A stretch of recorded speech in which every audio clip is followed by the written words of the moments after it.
Hi everyone and welcome to my channel. In today's tutorial video, we are going to make a safari finger puppet set. Hi, my name's Mary with Sewing for Madison. I love crafting. It's my passion and I love showing others how easy and fun it can be. I'm really excited about today's project. I absolutely love making finger puppets. They're super quick, super easy. They're made out of felt or other fabrics, so they're very inexpensive to make, and they're a great pretend play item. You can make them as gifts for your own children or to sell. It's a great item. Today's pattern is from Ohana Applique Designs. I will put a link down in the description for where you can find this design. So with finger puppets, there's a couple different ways that you can make them. When you get the design from Ohana, it comes each individual file. So for example, if you have a 4x4 hoop machine, you're able to make this set. So there's usually one 5x7 bag, one 4x4 bag, and then all of the finger puppets and accessories are usually done in a 4x4 hoop. If you have embroidery software, you can merge all of those together and put it all in a bigger hoop, or you can just stitch out each individual design. For our tutorial purposes today, we are going to be stitching out each individual puppet and bag. So some of the supplies that we're going to need for today's project are a medium weight cutaway stabilizer, our 4x4 and 5x7 hoops. We need 2 pieces of ribbon for our bag, and then our various felt and fabric pieces. Let's go ahead and get started on this project. The first thing we're going to do is select our designs. I like to get the bags done first, so I'm going to do the biggest bag first, which is the 5x7. Alright, now let's go get our fabric ready. Okay, here are the things to get us started on this 5x7 bag. I have my medium weight cutaway stabilizer here and my dirty felt hoop. I'm going to go ahead and hoop my stabilizer.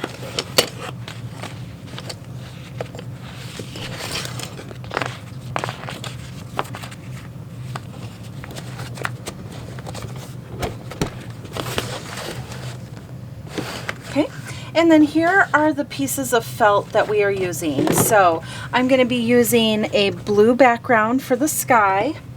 Then I'm going to be using this piece as an applique on the bottom for grass. Here's our applique piece for our sun. And then I actually have 2 pieces of ribbon. So this ribbon is white on one side and I really like it. It matches the colors very well. So I'm going to show you a little hack that I use for turning this into a double-sided ribbon without having a sewing machine. So let's head over to my ironing pad and I'll show you my hack. Okay, here's my hack. I'm going to use this product, Steam a Seam 2, and it's going to be a double-sided fusible tape. This stuff is awesome. I use it on a ton of different things. So I have one open already. What I'm going to do is on one of the ribbons, I'm going to put down along the edge one strip of this. Okay, just like so. And then because this is a little bit wider, I actually need 2 strips. So I'm going to go very close to the edge and do this second strip.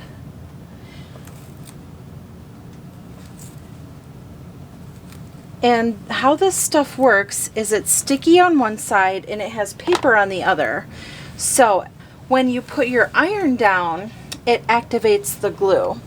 So you just hold your iron on there for a few seconds to heat up that glue. I have it at a pretty low heat right now because I don't want to burn my ribbon. Okay, once it is all heated up, the paper part will pull away. Okay, and then you put your ribbon on the other side and you press it again.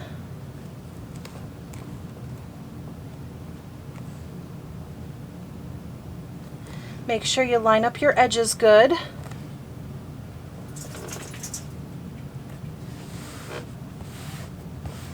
Okay, and you're going to press one more time to activate the glue to stick to the other side of the ribbon.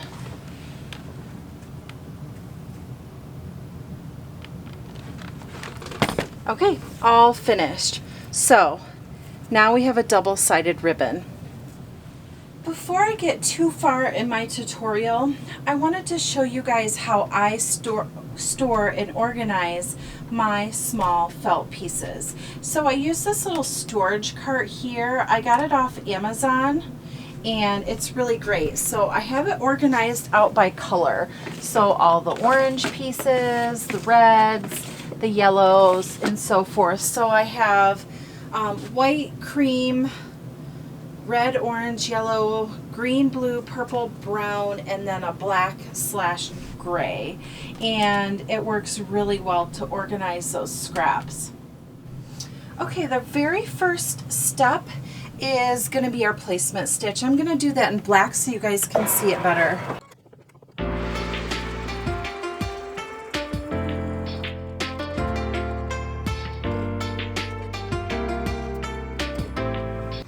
Okay, our next step is going to be attaching our ribbon. I like to just tape my ribbon down at the same time so that I don't have to do this, remove my hoop twice. You want to do a length that just gives it a nice handle. You're going to tape that down over the placement line area.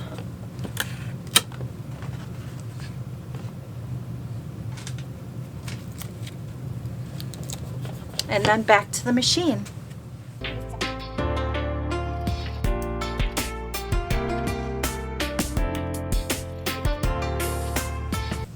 Okay, now that we have our ribbon secured, I like to cut off a little bit extra ribbon because I don't want it showing through. So I'm going to remove the tape and I'm just going to trim those back just a little bit.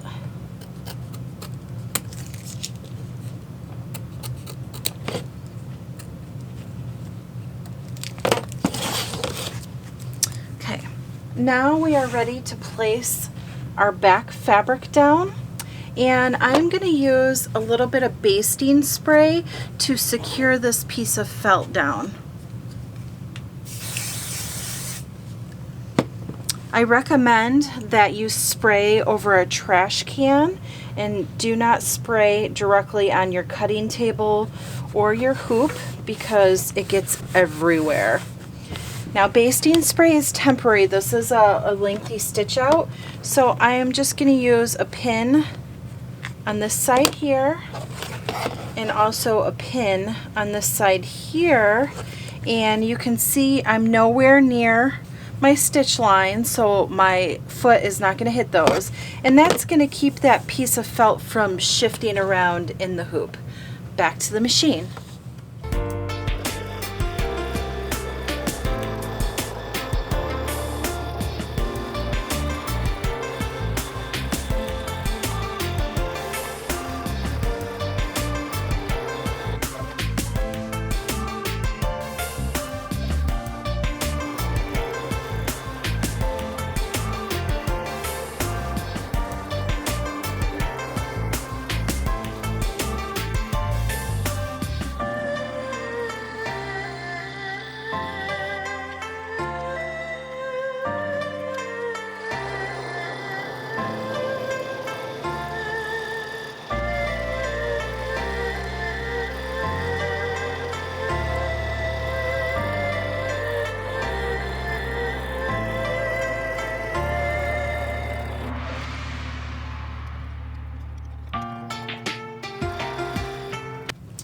Okay, now we are ready to do our applique fabric here. So you can see that our sunset stitching is kind of a nice little ombre. Now that I look at the blue, the sunset colors are not popping as well. I think that if I was to do this bag again, I might pick a different color background, maybe something a little bit lighter, a cream, a really light yellow, something like that might be a little bit nicer, but we're going to make this work. So here is our golden sun. I'm going to put that right on the top here and back to the machine.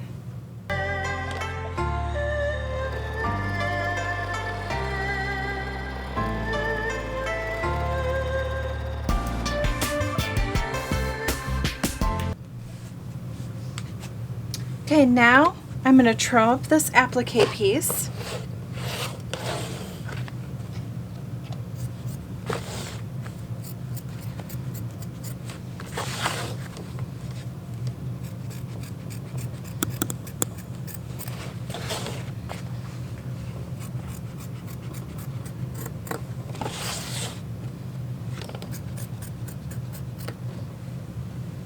Okay, and my next step is going to be the grass. So this step in our process, this bottom part is not a true applique, but I'm going to go ahead and after the machine does this straight line across, I'm going to stop it and trim off the fabric because the grass is going to go up into the sunset a little bit. So it's not an applique, but I'm going to make it into one. You'll see.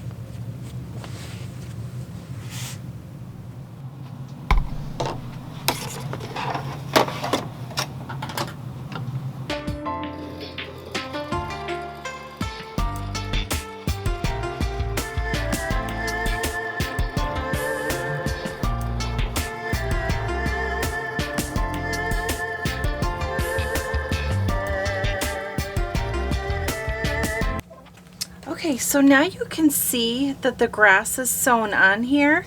So what I'm going to do is I'm going to take my applique scissors and carefully cut around these stitches. I'm going to come in at an angle on the side.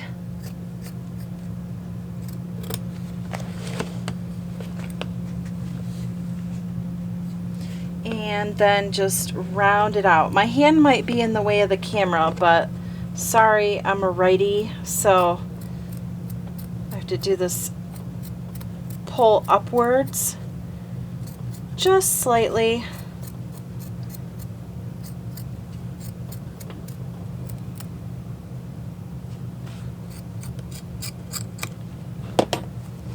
Okay, just like that. Now it is time to sew the top part of the bag. So you do this step so that you have a nice finished line right across here.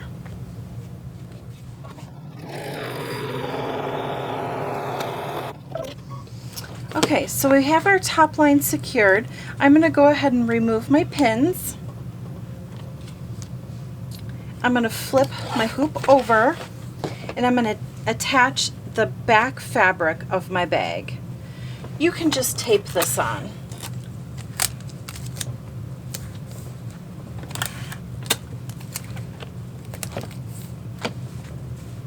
Back to the machine.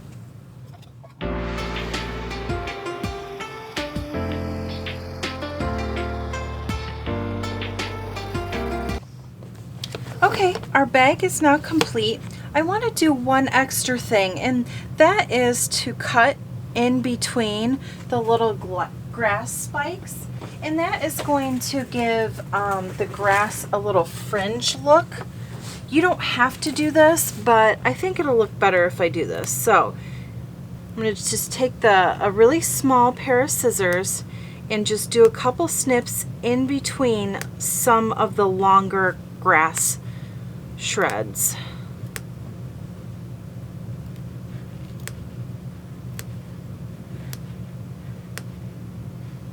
It may be hard to see it on the camera, but it actually does look pretty cool with the little slits in it.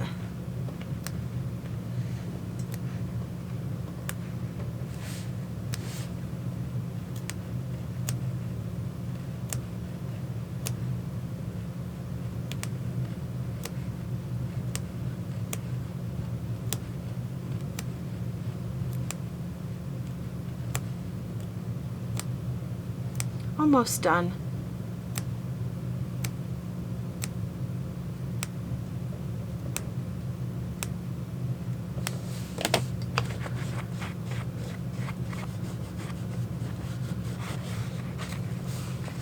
Okay, so there is my little grass tufts. All right, so I'm gonna remove my hoop, and then I'm gonna show you how to cut this so that you don't cut your ribbons off.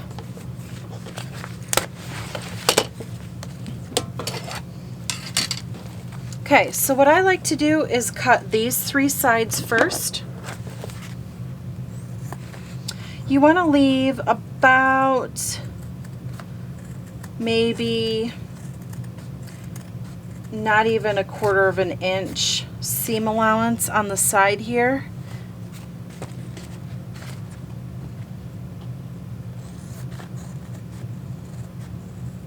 And you want to make sure that you're using a really sharp pair of scissors, because I am cutting through many, many layers of felt plus that stabilizer.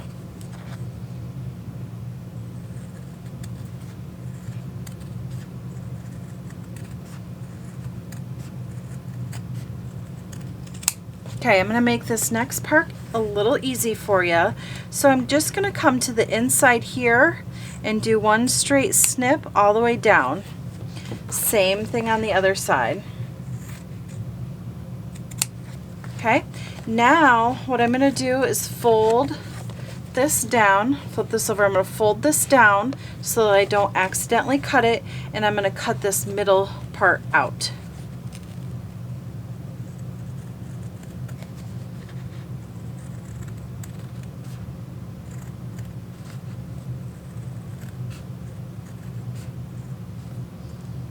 Okay, now what I'm going to do is I'm going to fold this forward just like this, and then I'm going to cut the stabilizer and that back chunk off even with that other line, just like that. Same thing on the other side.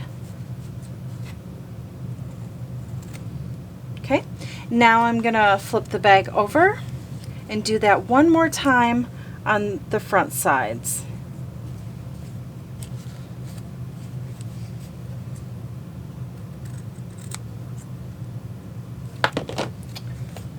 Got one little stitch back here, or I should say thread tail, to trim. Get this mess out of the way. And there is our completed 5x7 bag. So it opens like that. I don't really care that you can see those stitches. If that bothers you, before you put this back piece on, you can put like some adhesible, fusible mesh or something to make it all pretty, but I don't really care too much about seeing that, and the kids don't care either, so that's again personal preference. So our 5x7 bag is done. Let's go ahead and work on our 4x4 bag next. Okay, so for our 4x4 bag, I have a couple different supplies here. I have my 4x4 hoop. I have my piece of cutaway stabilizer. I decided that I want to make a green Jeep, so I have a piece of scrap felt here for the green, and then I need a little bit of piece for the bumper. This is going to be applique piece, and then it also has a windshield applique. So I like to use this piece of vinyl for windows. I think that it works very well for that because it's kind of shiny and glimmery and looks like a window to me. So we're going to use that. And then we have a smaller piece of ribbon. This one's double-sided, so no need to make it a double-sided like we did the first bag. Let's go ahead and get started with this.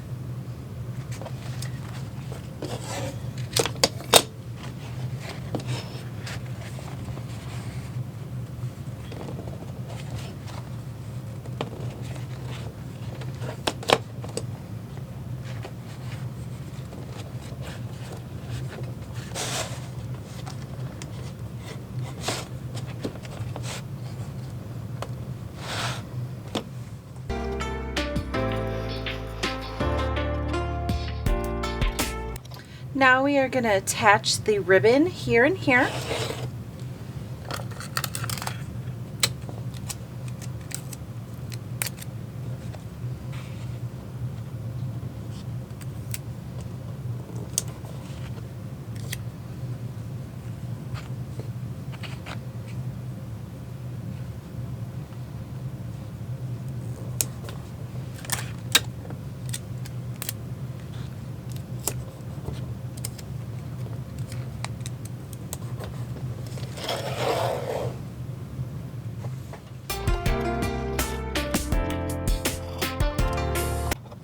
And just like on our first bag, we're going to trim back the ribbons.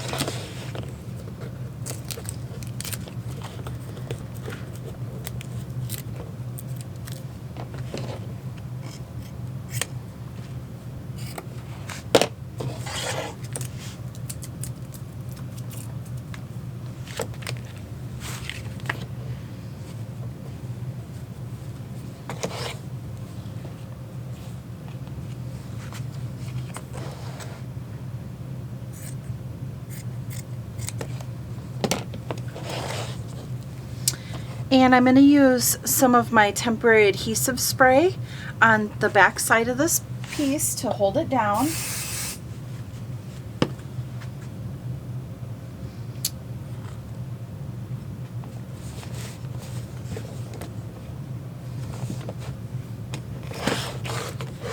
And then some pins.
Now we're going to take our applique scissors and cut around the outside edge.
Okay, now it's time to cut around this applique.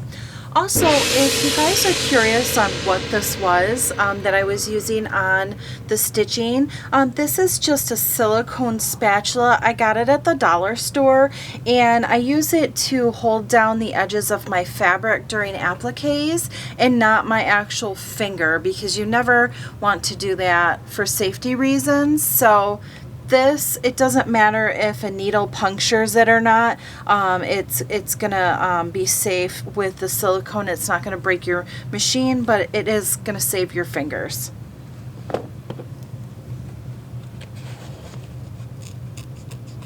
Sorry if my arm is in the way here. Basically, you want to hold this material taut while you cut around the edge. Make sure that you don't cut into the stitches.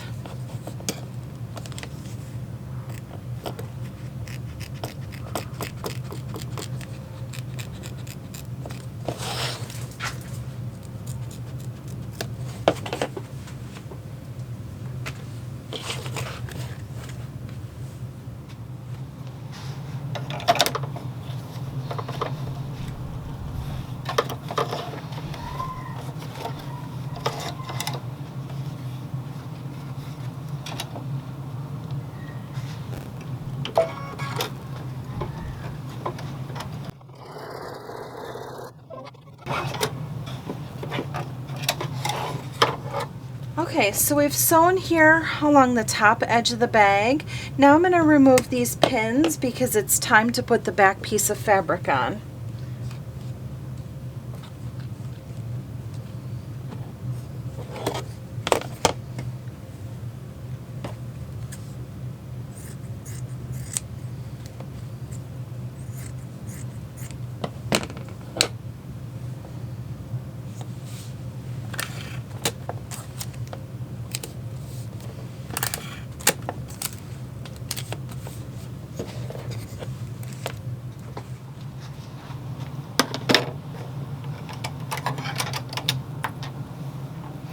I like to match my back bobbin piece to my top thread for the backing, so that if I'm using a darker color, like I'm using black on the front, I don't have white bobbin thread. I think it gives it a better finished look.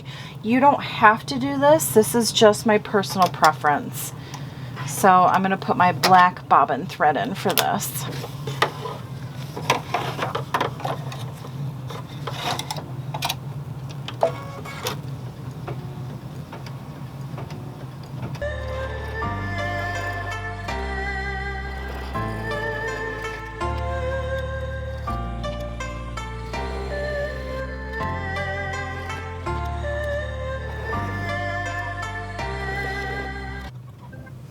Okay, our bag is now complete. I'm going to remove it from the hoop, and we just need to trim all around this. So I will do that in a second.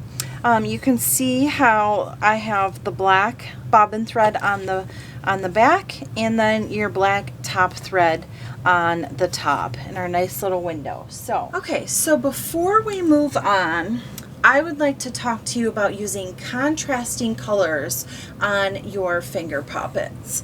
These are two examples of one that is right and one that is wrong. These are felties, but I wanted to just grab them real quick as an example.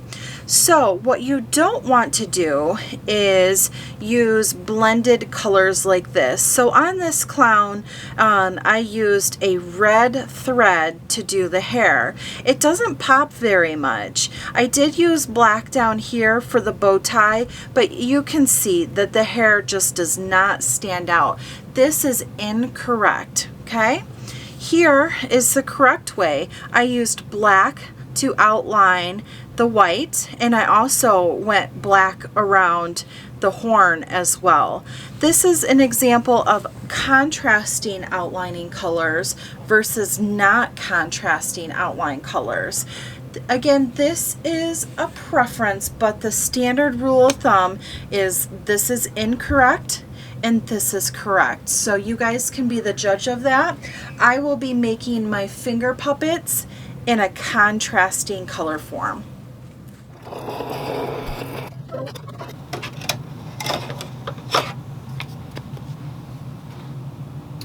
Okay, so on finger puppets, the first step is always your outline step. So that is where you're going to place your fabric. Since I'm using scrap fabric, I like to pin my felty or finger puppet fabric down so that the felt doesn't move. You can, I don't recommend using the sprays for the finger puppet part because the kids are going to be putting their fingers up inside these, and even though I'm using cutaway stabilizer, I don't like to have any extra chemicals up in there. So I just use 4 pins just like this, and it holds the fabric very well so that it doesn't move around. You can use tape, however, I've had better experiences using pins than tape.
Okay, now it is time to put our back piece of fabric in. I'm going to remove my pins.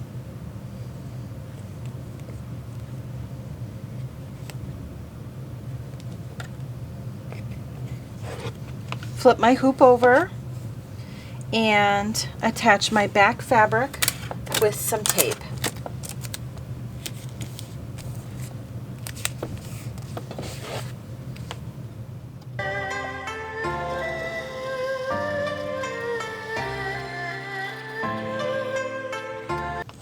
Okay, our alligator is now done. We're going to remove that from the hoop and cut all the way around.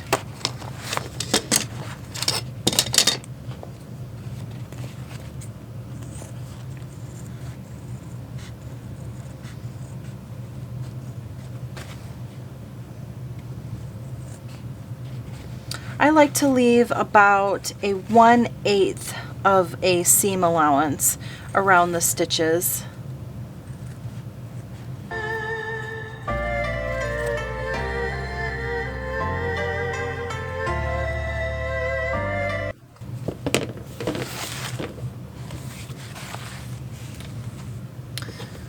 Okay, our alligator is finished, except for just trimming up some jump stitches there and the stitches on the back. So the bottom part is what is going to be open, and you can slide fingers in there. Just like that.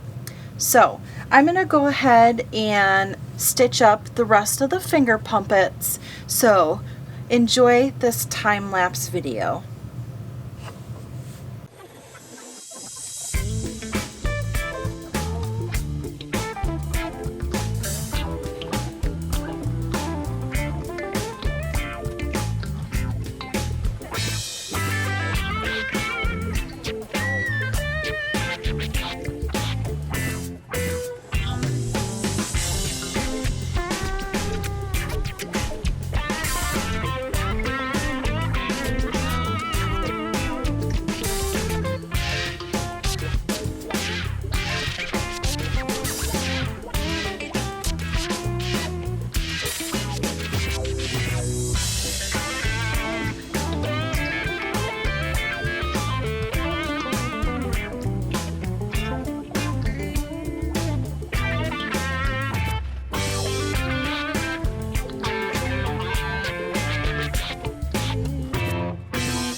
Wow, that was a fun project. I hope you enjoyed watching.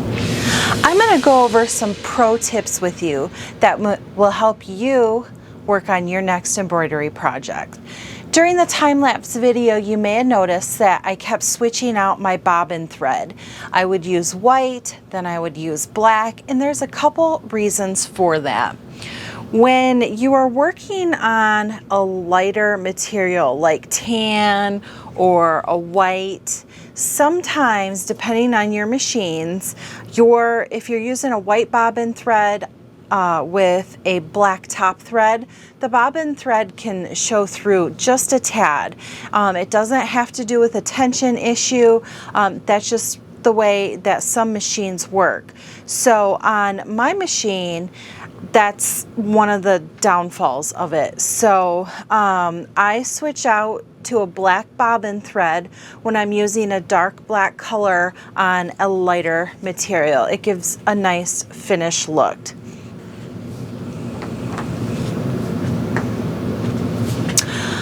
You also noticed in the video that after you do the placement stitch for the finger puppets, your next step is to put your fabric down. I pinned my fabric in place.